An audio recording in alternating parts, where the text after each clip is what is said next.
Mr. Evans.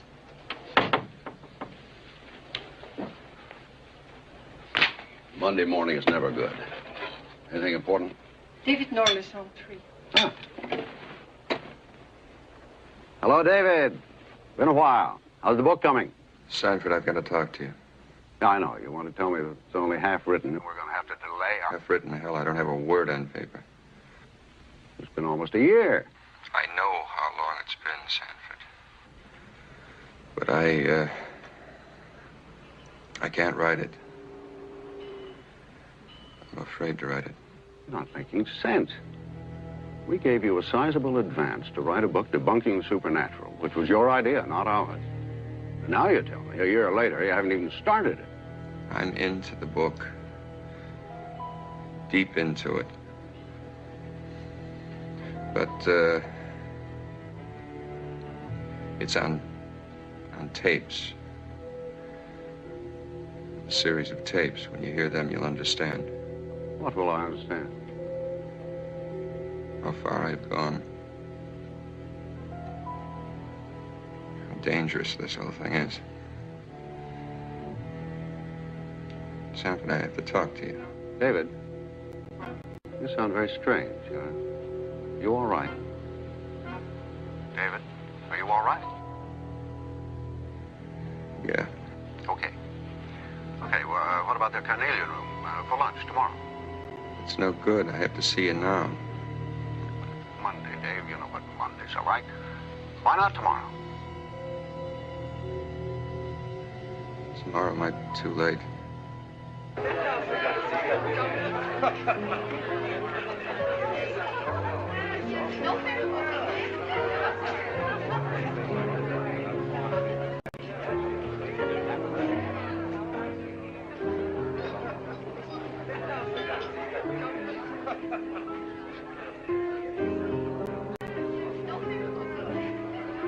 Do you wish to order now, sir? No, just bring me a phone.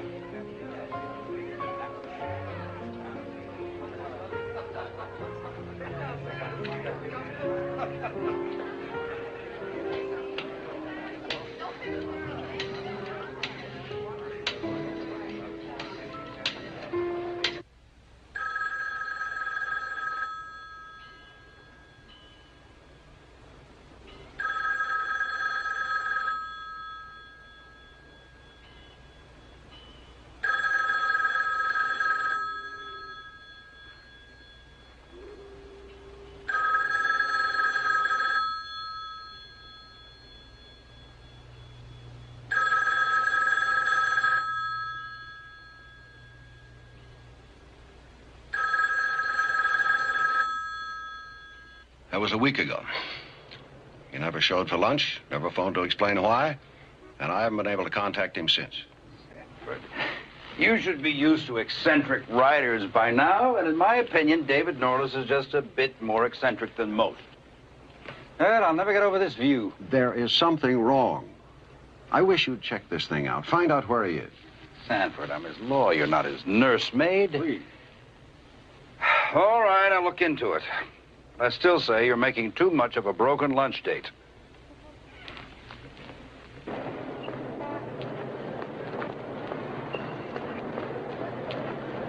Sanford. Oh, good. I was hoping I'd see you. Yeah, glad I ran into you. Have you got time to catch the cable with me? Where are you going? I'm going up to the club. All right, fine. We'll have a drink. Good, yeah. Been terribly worried. I tried to phone you earlier. Well, I was in a publisher's meeting. Tied up the whole bloody afternoon. Sanford, I'm sorry. I didn't take you very seriously in the meeting the other day. Well, I just thought you were making much too much of it. I hope you have something. What'd you find out? Nobody knows where David is. Nobody's seen him. He's just gone. Are you sure? We checked every possible source. Everything conceivable. It seems incredible.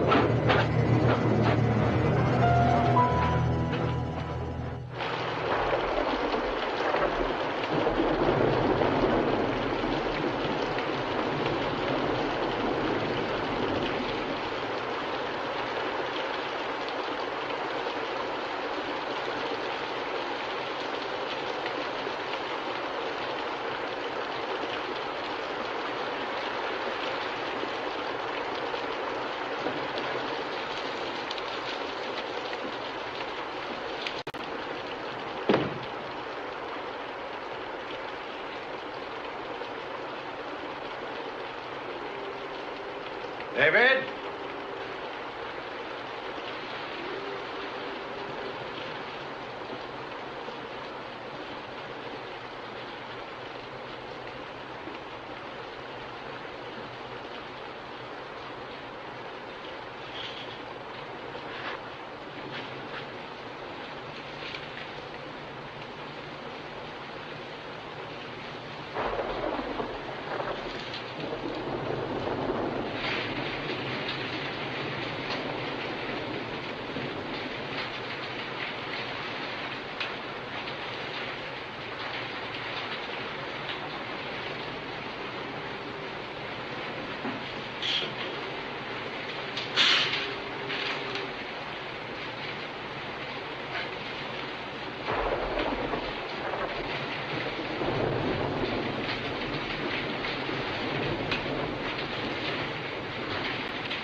Notes for introduction.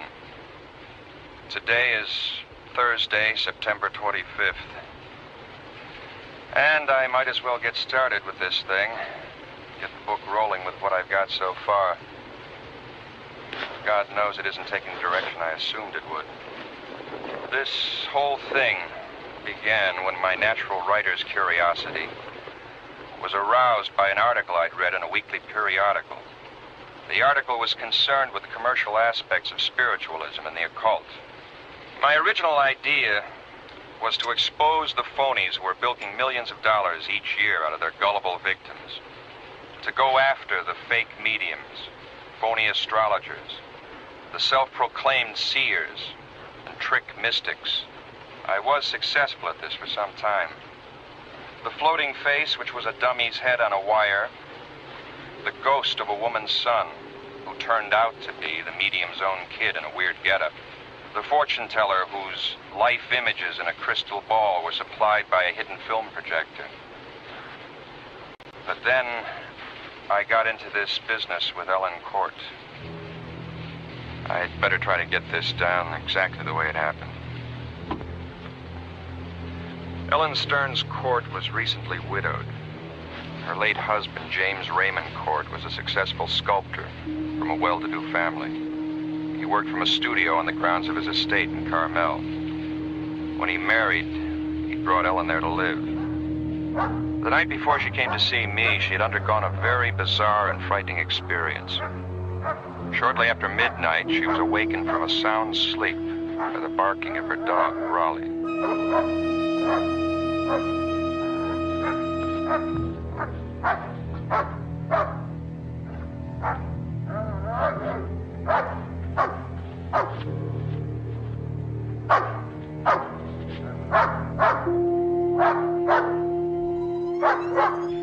What is it, Raleigh? What's the matter, boy? Somebody out there?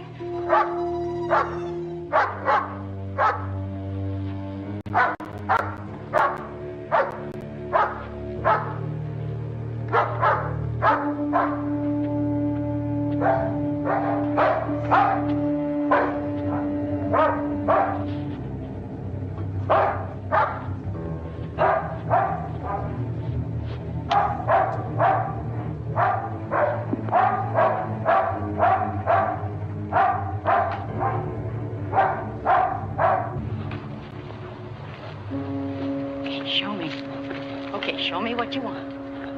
Okay. Easy, easy, boy, easy.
following night, Mrs. Cort came to see me.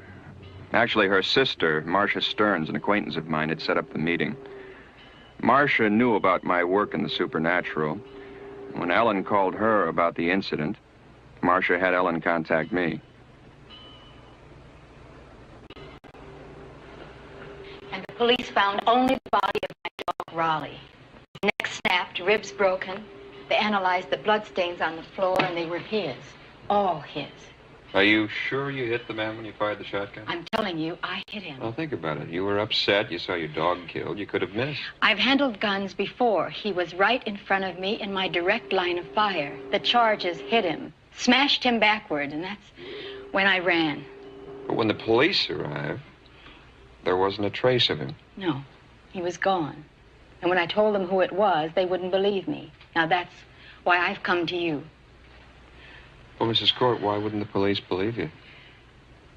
Because the man I shot was already dead. It was Jim. My dead husband, James Cort.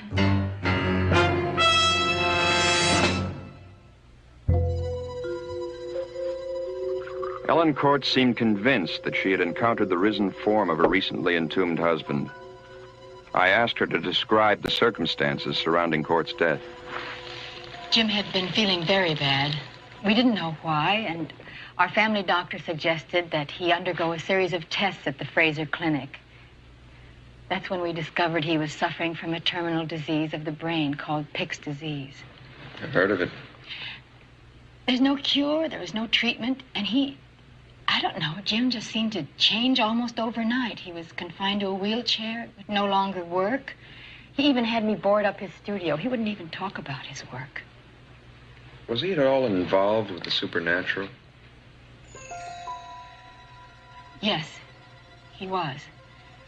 And it started just before his death. Well, tell me about that.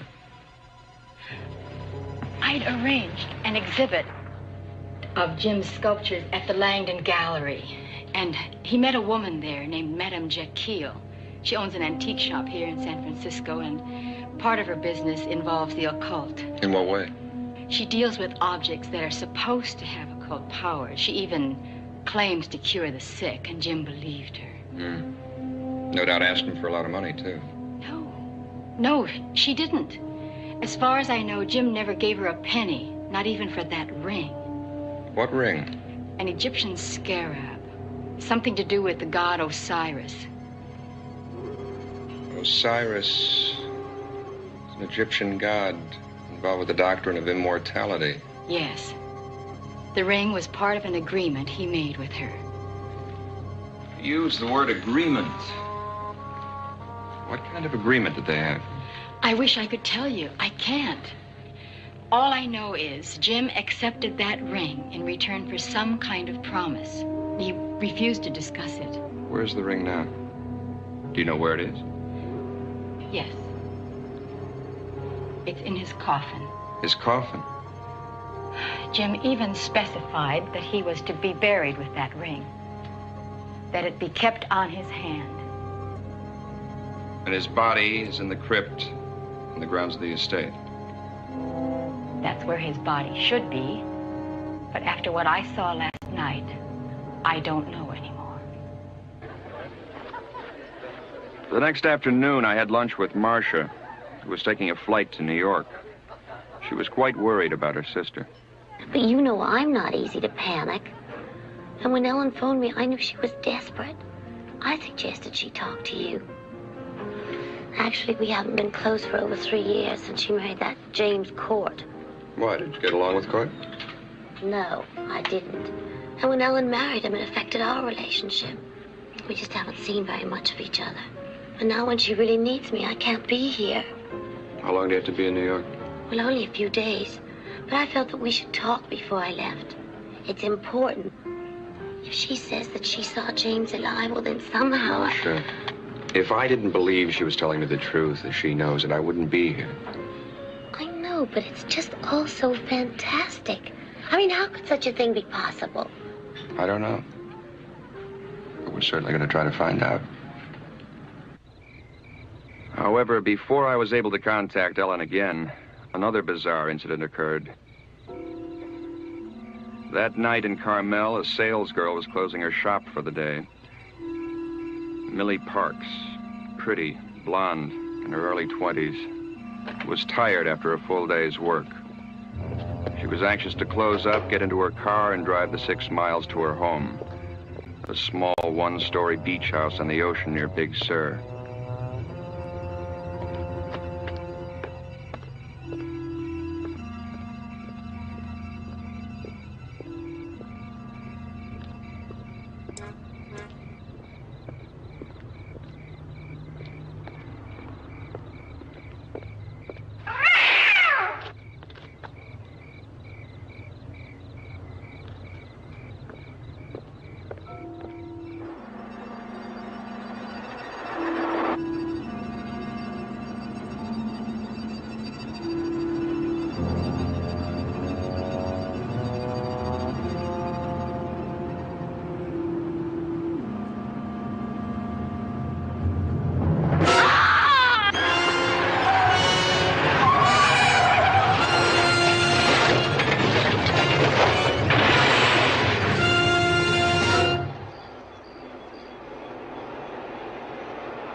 Hadn't come along in the opposite direction and give me a blast, I might never have seen it.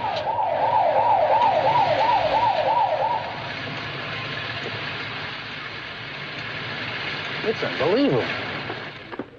Sheriff, huh? I suppose you'll want to talk to me about it. No? All right.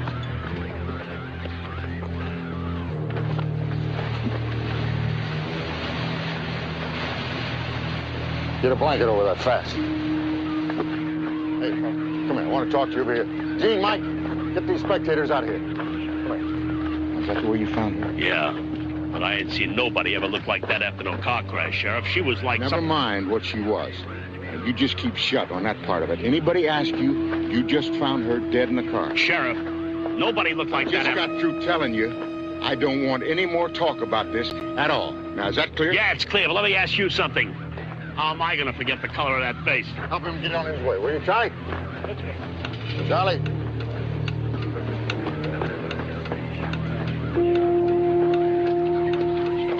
I'm putting a lid on this one. Nobody talks to anybody about the condition of the deceased. Give me the mic. Sheriff Hartley, we have a 946. Let me talk to the coroner.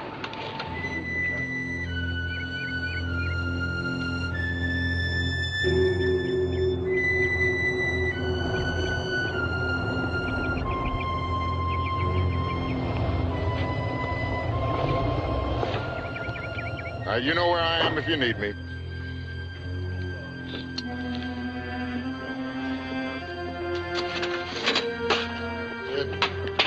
Oh, can't you ever be on time? What are you looking so sour about?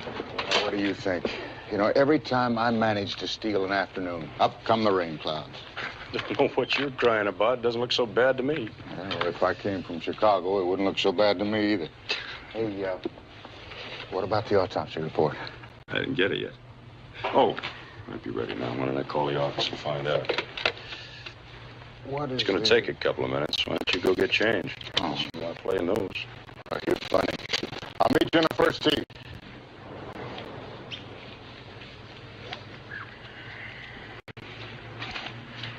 What'd you get, Sid? Extraordinary case. I've never heard of anything like this in my life. Even when I was a lab assistant in Chicago, we never had a case Chicago. like this. What about this girl? The cause of death was strangulation. But from the depth of the indentation marks in her neck, it seems that the murderer must have possessed exceptional strength. Okay, now, I know she was strangled. What I want to find out is what else was done to her. All right, that's the extraordinary part. The sallow skin cast and the collapsed sack-like appearance of the body was a direct result of a total evacuation of all the main arteries. Oh, Sid, Oh, all right, I'll make it simple for you. The girl's body was totally drained of blood. Look, I don't want the media to get a hold of this. That's all I need, a bunch of newspaper men crawling up my back. Now, I can see the headlines now. Vampire killer loose in Monterey. Tom. What can you do for me? I'll do the best I can, but I can't guarantee anything. You know that I have to file a report. I cannot falsify the report. Now, you know damn well I don't want you to do anything like that. All I want kept under wraps is the condition of the corpse, not the fact that she was murdered. Look, I gotta have time to work this thing out. Okay, I understand. I'll try and keep it under wraps for you. Okay. That's one favor I owe you.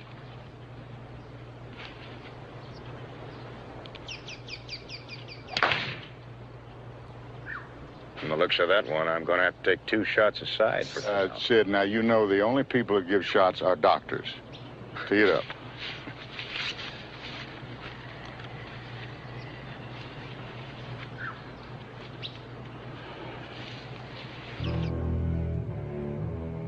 The morning I drove down from San Francisco, the weather was foul.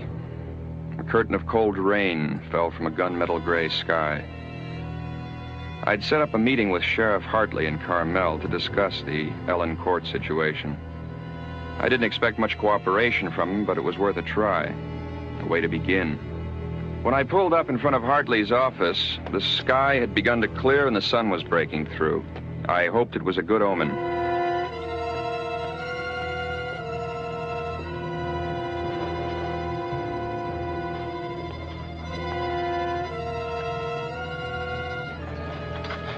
Mr. Norliss, at the risk of seeming inhospitable, I just don't understand why any of this would interest a man who spends his time, well,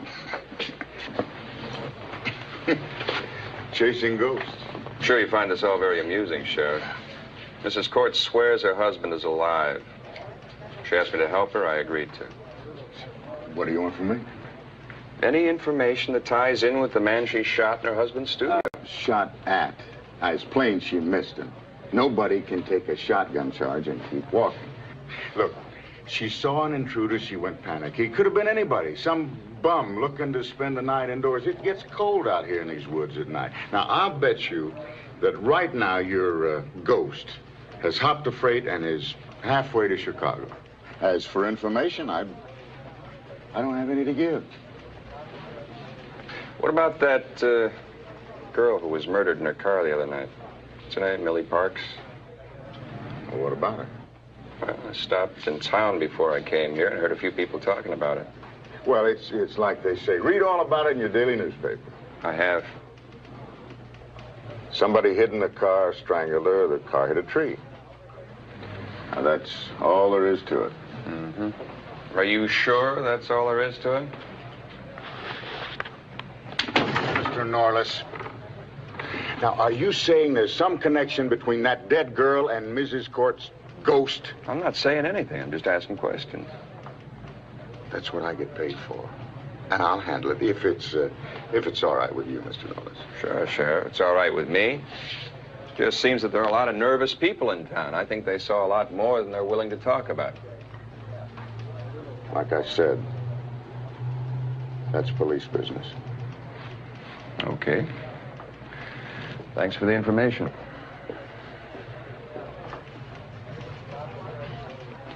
Think maybe he's onto something? Onto what? Now, there's a very simple explanation to this whole thing. All we've got to do is find it. Well, I hope so, Tom. I sure hope so. Oh.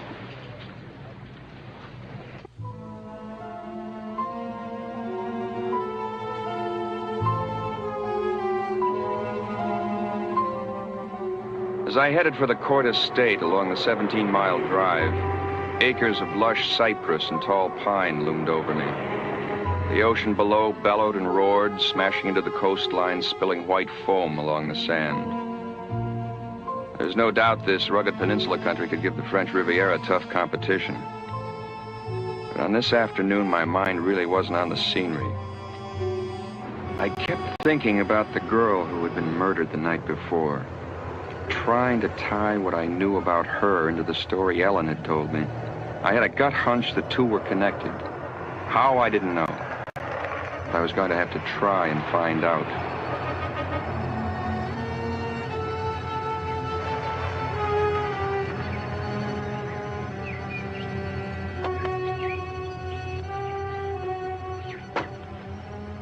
Hello, Mrs. Cort. I really do appreciate your coming.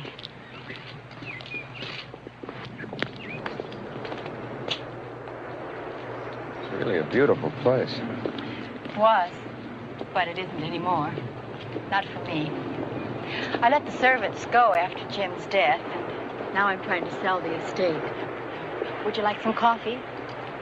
Sure. So you mean to tell me you're out here all alone? I had Mrs. Harrison with me until today.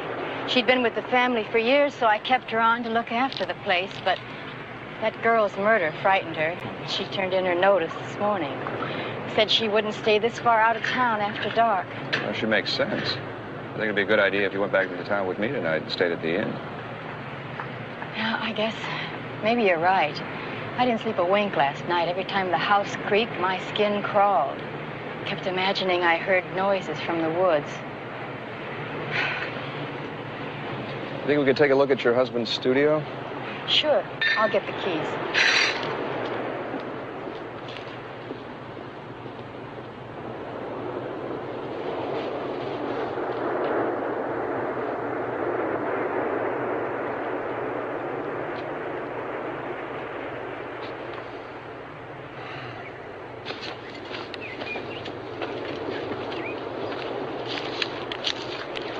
Say the dog led you in this direction?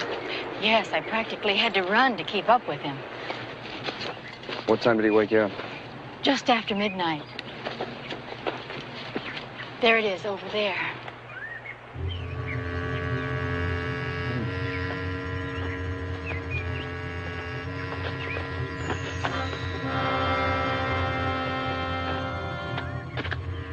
Jim loved this place. Used to be a barn before he converted it into a studio. What the people in town tell me, your husband was something of a recluse. Oh, I suppose that's true, but he liked being alone. After we were married, I had a studio set up in the main house, but he never used it. He'd always come out here to work. Called it his personal hideaway.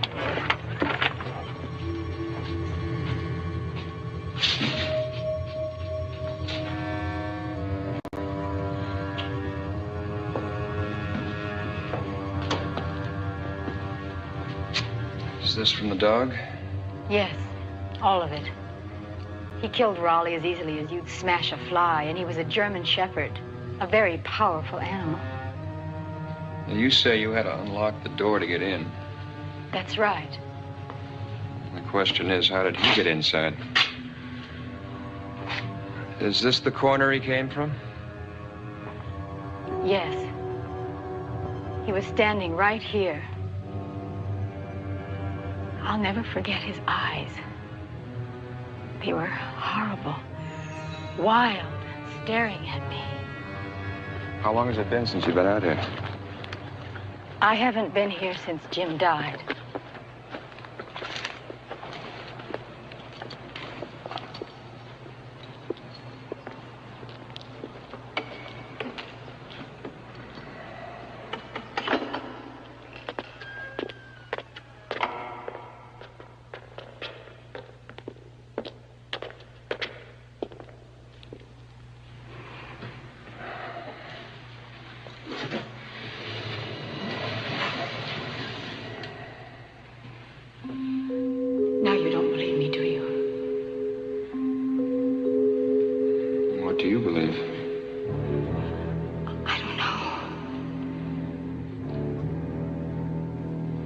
But I'm still confused about the ring. It must be worth a great deal of money. Why do you say that? because Charles Langdon phoned me yesterday regarding the purchase of all the studio sculptures. When he mentioned the ring, I told him it wasn't for sale. Well, what did he say? He became quite upset, and that's when I hung up. Well, maybe I should have a talk with Langdon. Look, while I'm in San Francisco, do me a favor. Find out all you can about that murder the other night. There's something about that girl's death they're trying to hide. Well, then you think there's a connection between what happened to me and the Parks girl? I don't know. That's what I want to find out. I'll call you tonight.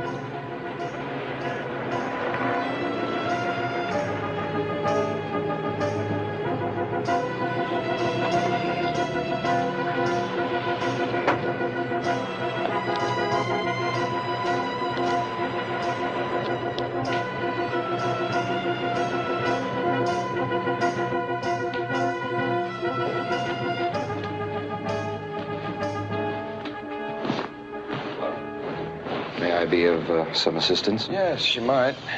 You tell Mr. Langdon that David Norliss is here to see him. If you'll be so kind as to follow me.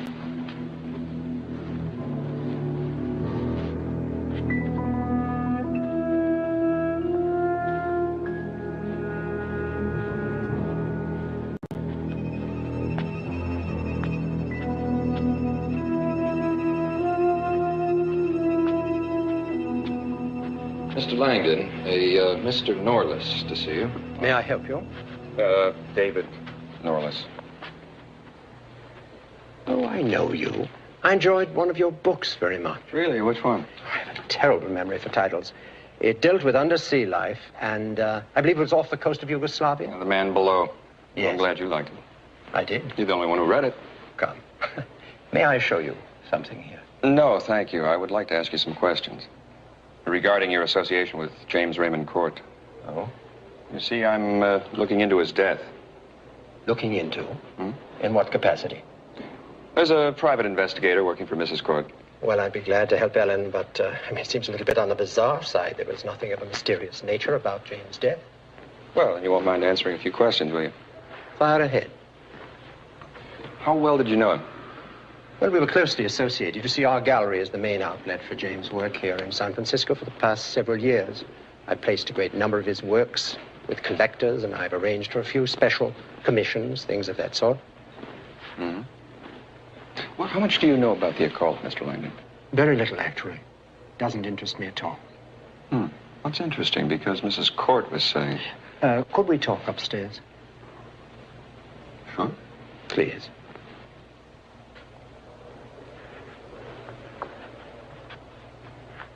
You see, I somehow got the impression that you were responsible for Mr. Cort's fascination with the supernatural. No, it was simply a manifestation of his disease.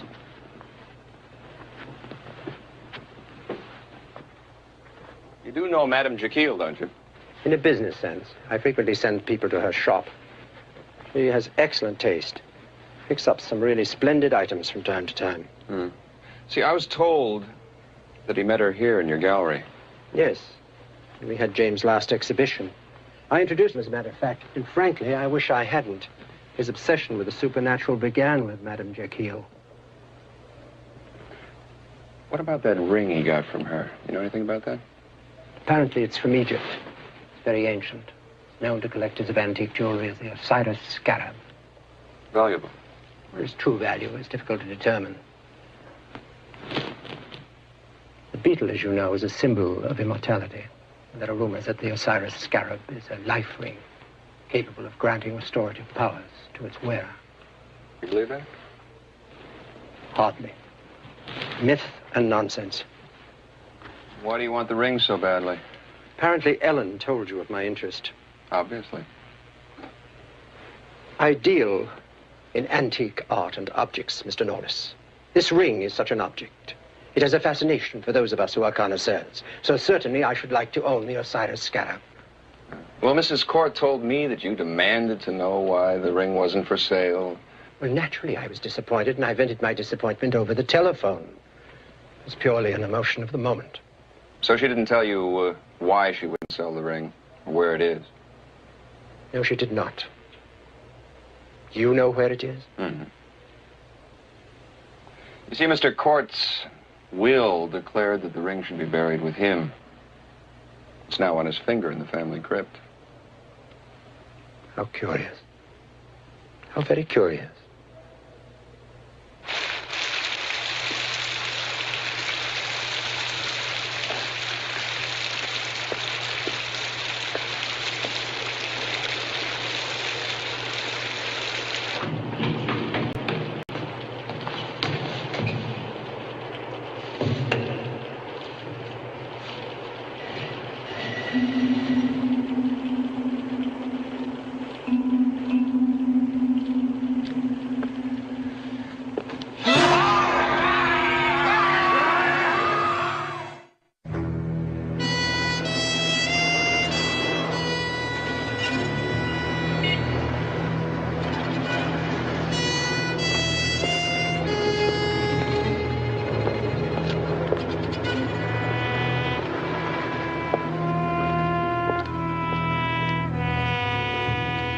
Agreement with Mr. Cort.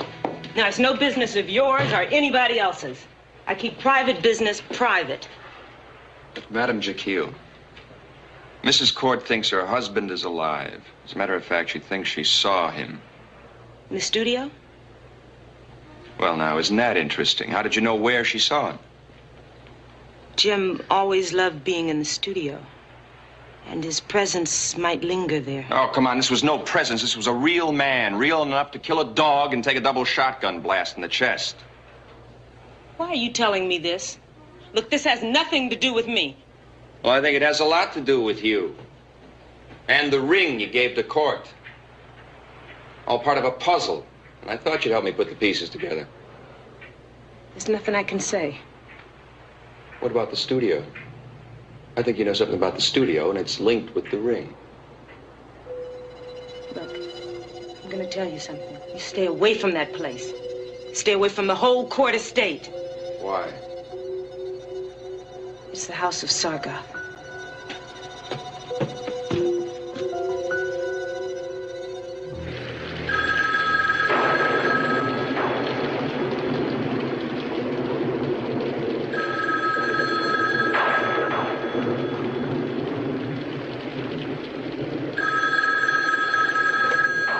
Hello? Helen, it's David. How are you? Okay, but it sure is raining here. Listen, I think I'm onto something.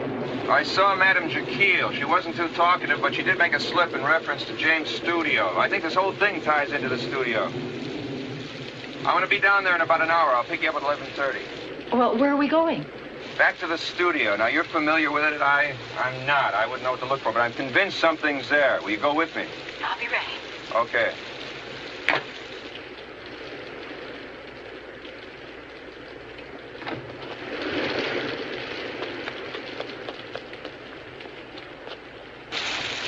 Midnight. I was worried. I thought something might have happened to you. Storm slowed me down. I ran into a lot of heavy traffic. What do you expect to find at the studio? I don't know. I'm not sure. Did you find anything out about the Parks girl? No, only that there seemed to be something strange about the body. Like what? Like she had no blood.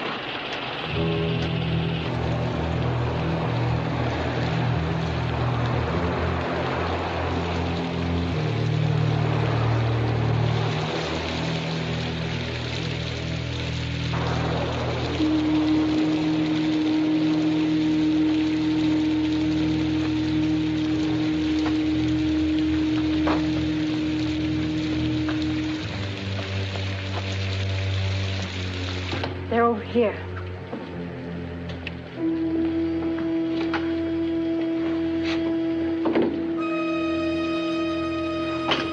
I hate to put you through this. I'd rather have done it alone. No, I'm glad I can help. Anyway, I was going stir crazy waiting back at the inn.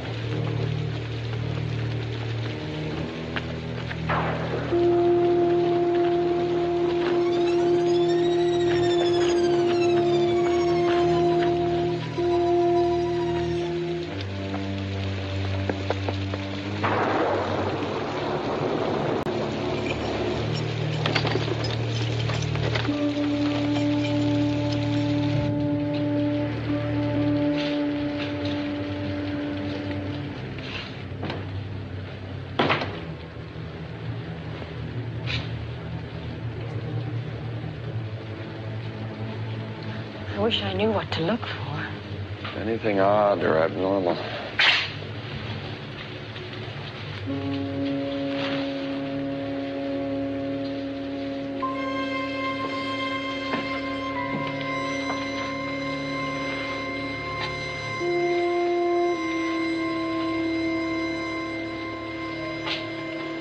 What's this? I don't know. I've never seen it before. I wasn't here the other day. I know. You sure he didn't start this just before he died? No. This isn't his. It's not like his work. Look at the face.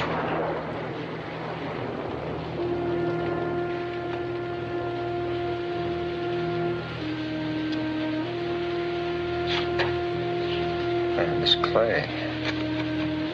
What about it? It's still damp. Someone's still working on this thing. But that's impossible. How could that be?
Norliss, you know it's 2 o'clock in the morning. You've been drinking. Look, I'm not going to argue with you. I saw Cort. He was as close to me as you are. Another one of your ghosts? A ghost doesn't rip off a car door. Take a look out the window.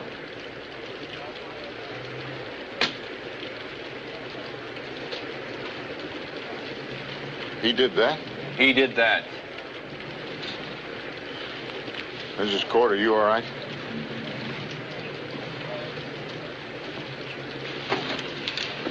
All right, let's go. Get him around in the back there, would you? All right, listen, check this over here. We're still trying to find a body. He says he hit one and we can't find it. Look out, get it over there. It seems to me that you must have just grazed him with a fence. I'm telling you, I hit him head on. Hey, Frank, Tim, search the main house. Rest of you, check the studio and all the grounds. You come with me. Where? I'm going to see if Mr. Cort is at home to friends. Come on with us. Let's go.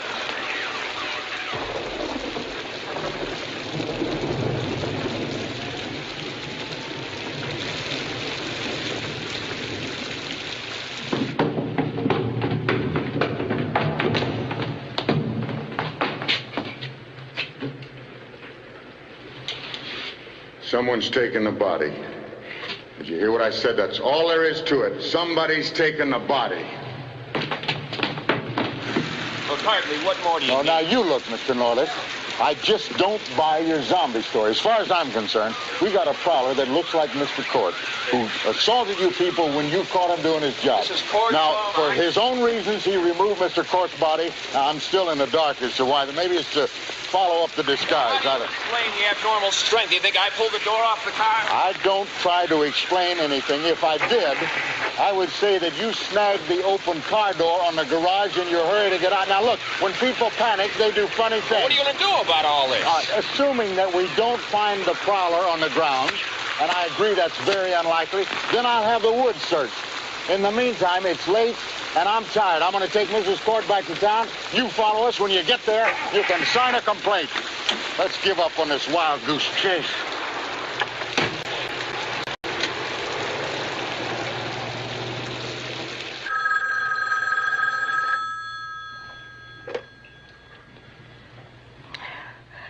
Who is this?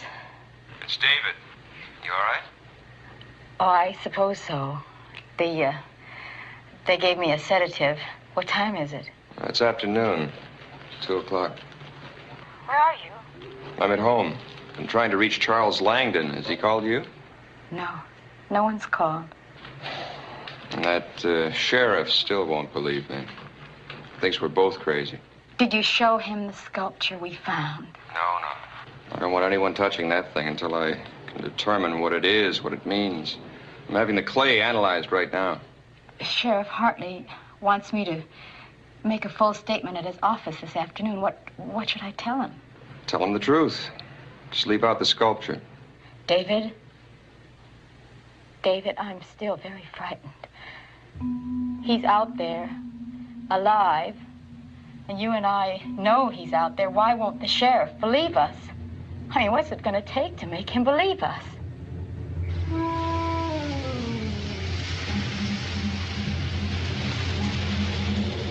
That night, Ellen's sister, Marcia, drove down from San Francisco.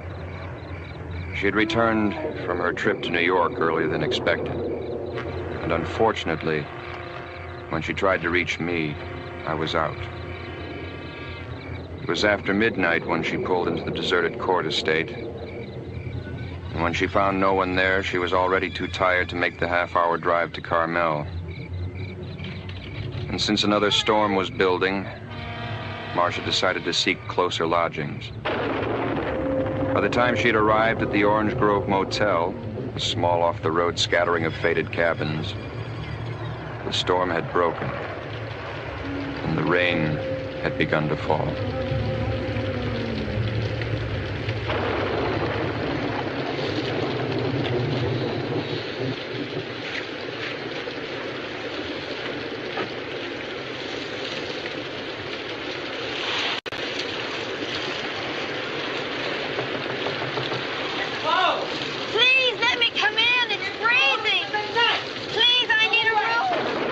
Will you tell her we're closed?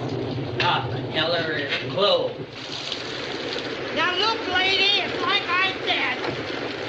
Oh, please, could I come in? It's so wet out here. I'm freezing to death. Oh, come on in. Thank you. Oh. It's awfully late, but I could give you cabin number 9. It's our best one. New springs and mattress in there. Just a shower, no tub bath. Is that all right? Yeah, that's fine, really. I said we're closed. Can't turn the girl away, Mama. No harm in giving her 9. Well, give her the key and hurry up about it and come to bed, Papa, now. Mama, she gets a little grouchy after midnight. I can handle her, though. Well, I hope so. I don't want to cause you any trouble. Oh, no trouble at all. Now, let's see. That will be $10. Thank you. Oh, thank you.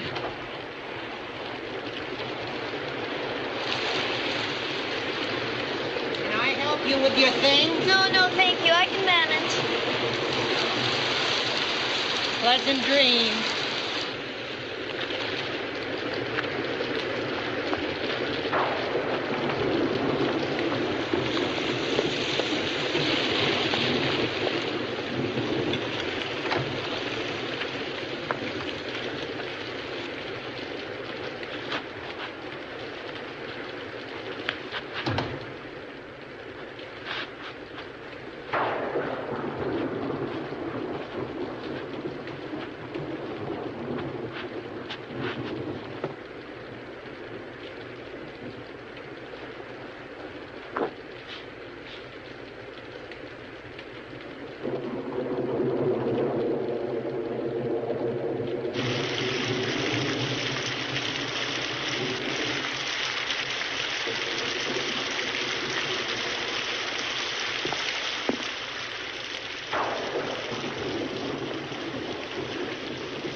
What's going on in here?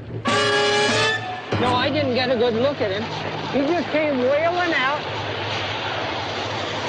and he knocked me sideways, and he carried her off into the woods then.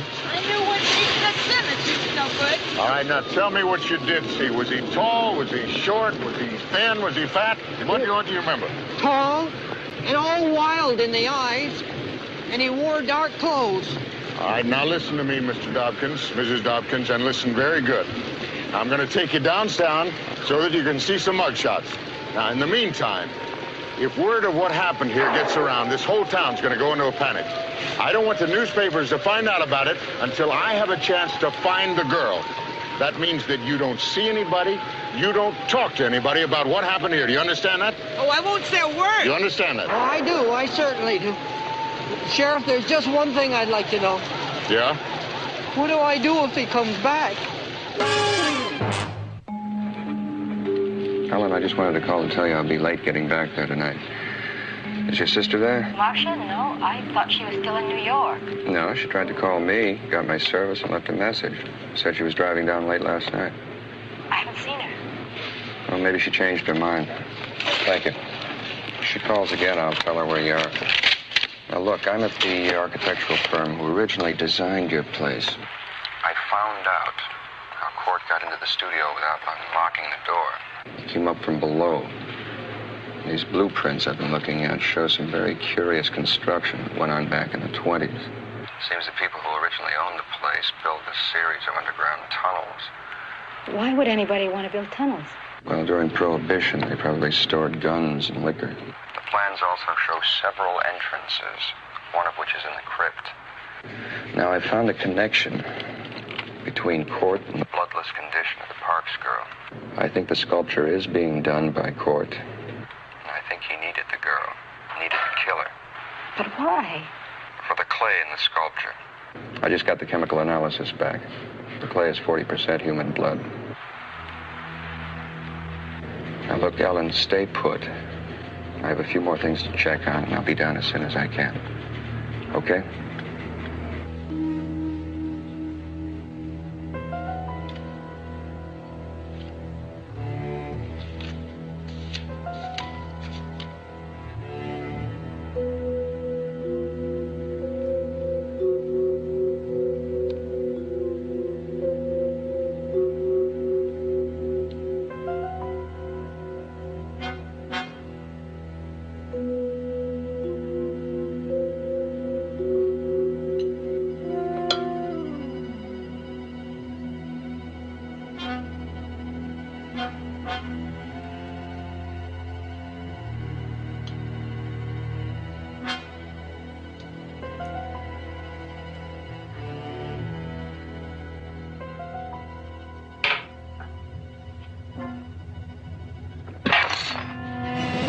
I've got to talk to you.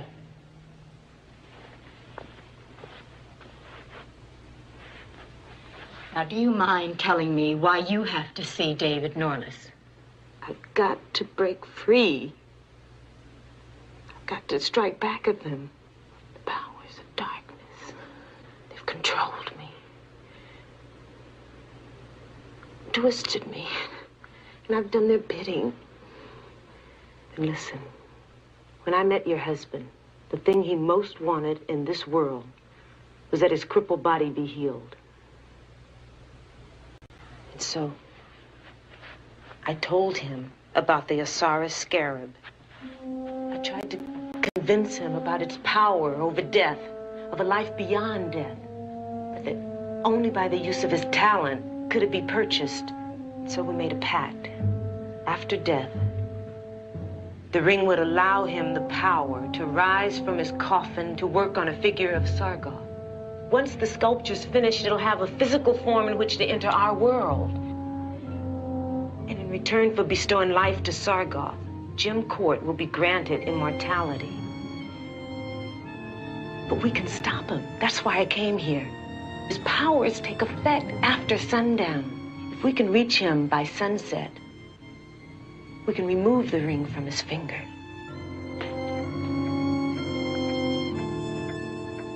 Mr. Norliss, I have a message for you, sir.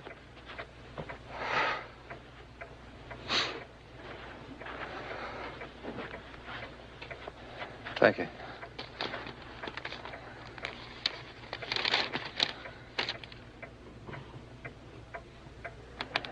When did Mrs. Cort leave?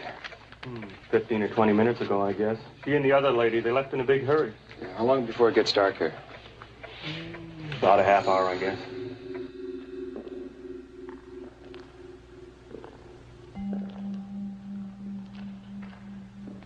The entrance has got to be here someplace.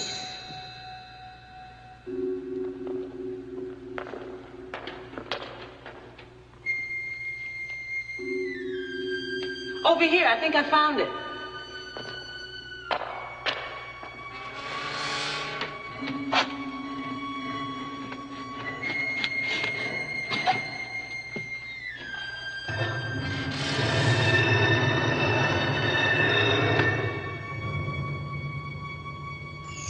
I'll go first. Maybe we should wait.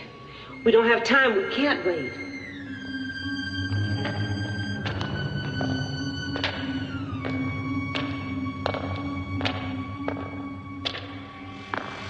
This way.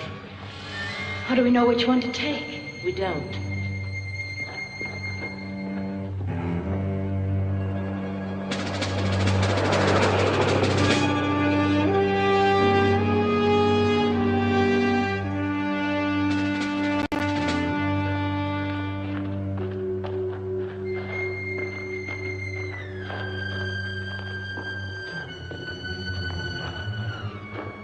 You take that tunnel and I'll take this one.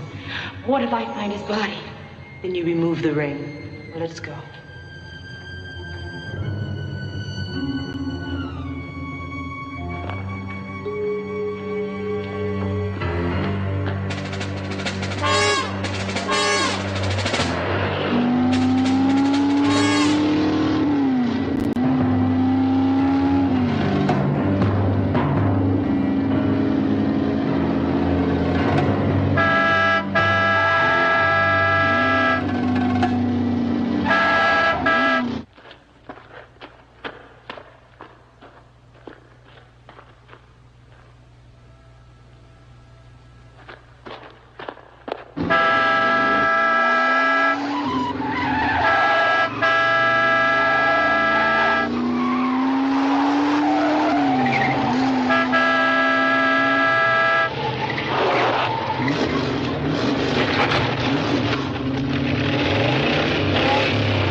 I don't know why he let me go. I don't understand. But it's no use. Nothing's any use. Can you get it open?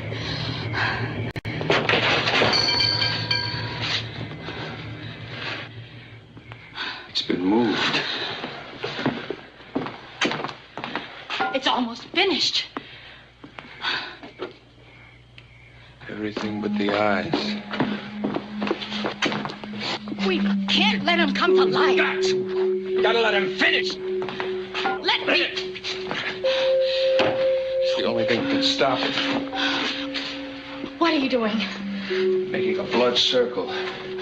According to medieval alchemy, you can enter a blood circle, but if it's on fire, you can't get out.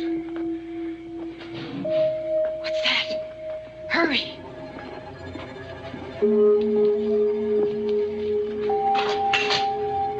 Quick, quick.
tried to explain it all to Sheriff Hartley, but he couldn't accept it. The next morning, they found the bones of a man in the ashes, the remains of James Raymond Cort.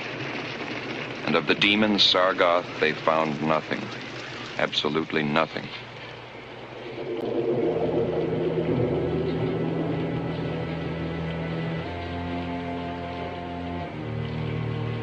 Sargoth. Strange name.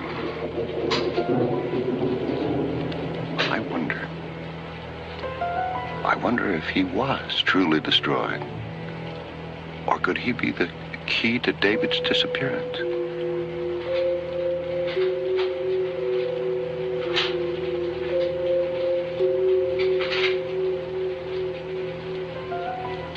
Well, maybe this will tell me.